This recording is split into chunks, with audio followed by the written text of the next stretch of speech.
Have you ever listened to your parents or grandparents talk about buying their first home?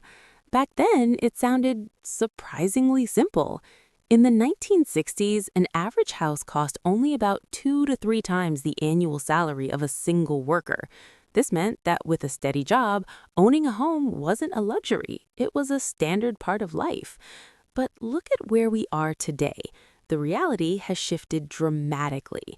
Now, the median house price has skyrocketed to 5, 6, or even 8 times the average household income in major cities. So, what happened? The truth is, the very definition of a home has been hijacked. It's no longer just a place to raise a family or find stability. It has been transformed into a high-stakes financial tool. Because investors are looking for maximum profit, those modest, affordable starter homes are disappearing, replaced by luxury developments that most people can't afford. We're living in an era where houses are treated like stocks to be traded rather than a basic human need for shelter. Now, you might be thinking, if people can't afford homes, shouldn't the prices eventually go down? In a normal world, that's how supply and demand work. If nobody buys a phone or a car, the price drops. But the housing market is different. It's a rigged game. The first reason is zoning laws. Think of it as a straitjacket for cities. Governments often freeze the rules on what can be built, banning apartments or smaller, cheaper homes in areas where people actually need to live.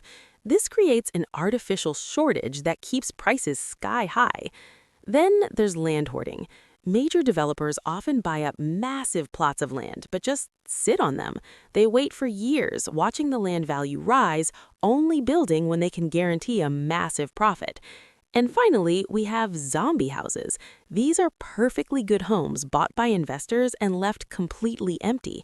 They aren't looking for tenants. They're just waiting for the market to go up so they can flip the property. It's a ghost town effect that sucks the life and the affordability out of our neighborhoods. In the past, if you were a renter, your landlord was usually just a person, maybe a neighbor or a retired couple who owned an extra property. But today, the face of land ownership has changed. Your landlord might not be a human at all. It might be a giant faceless corporation. We're seeing a massive wave of Wall Street firms like Blackstone moving into the housing market. They're buying up tens of thousands of single-family homes, sometimes more than 100,000 at a time. For these firms, your home is just a line on a spreadsheet, and their only goal is to squeeze out more profit. This is a huge reason why rent keeps climbing even when home sales are slow. And it's not just the big corporations. About 1 in 4 homes is now bought by investors. You aren't just competing with other families anymore. You're outbidding multi-million-dollar investment funds. To make matters worse, many of these properties are being pulled off the long-term market and turned into Airbnbs. While it's great for travelers, it's a nightmare for locals. In cities like Barcelona, locals are being pushed out of their own neighborhoods because tourists are willing to pay more for a weekend stay than a resident can pay for a month's rent. The home has been commercialized into a hotel room, leaving the rest of us with nowhere to go. How the avocado toast myth and the policy trap. How many times have you heard it? If you just stopped buying avocado toast and expensive coffee, you could afford a house. It's a classic line used to blame individuals for a systemic collapse, but the math just doesn't add up. The reality is that house prices have outpaced wages by a staggering margin. Even if you saved every penny, the price of the home you're eyeing is likely rising faster than your bank account ever could. And here's the kicker. When politicians try to help, they often make things worse. They offer tax breaks or first-time buyer grants, which sounds great on paper, but because they aren't actually building more houses, these programs just flood the market with more cash, driving demand up and, you guessed it, pushing prices even higher. The system is also paralyzed by a massive contradiction. Most current homeowners want the housing market to stay affordable for their children, but they also want the value of their own home to keep skyrocketing. They often vote to block new developments in their own backyards to protect their investment. It's a not in my backyard mentality that keeps the supply choked and the next generation locked out of the dream. You're doing everything right, but the finish line just keeps moving further away. So, is there a way out, or are we just stuck? Experts have some ideas, but they aren't easy fixes.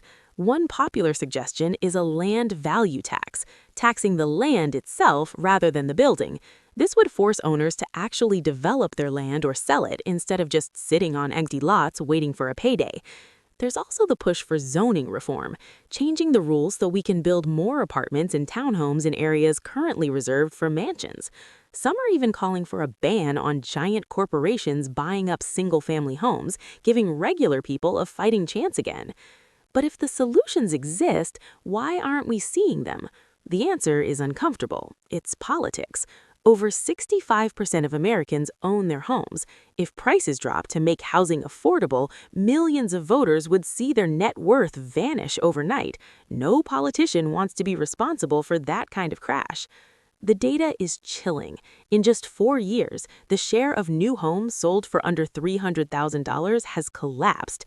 We are witnessing a nationwide disappearance of affordable housing. Unless the fundamental rules of the game change, owning a home will stop being a standard milestone and become a luxury privilege for the few. For everyone else, renting might just become the permanent new normal. In the end, why can't we afford homes anymore? It's not because you aren't working hard enough. It's because the system changed the goalposts. We stopped treating houses as shelters and started treating them as gold bars. Until we prioritize people over profits and living over investing, the dream of homeownership will remain just that, a dream. Thanks for listening.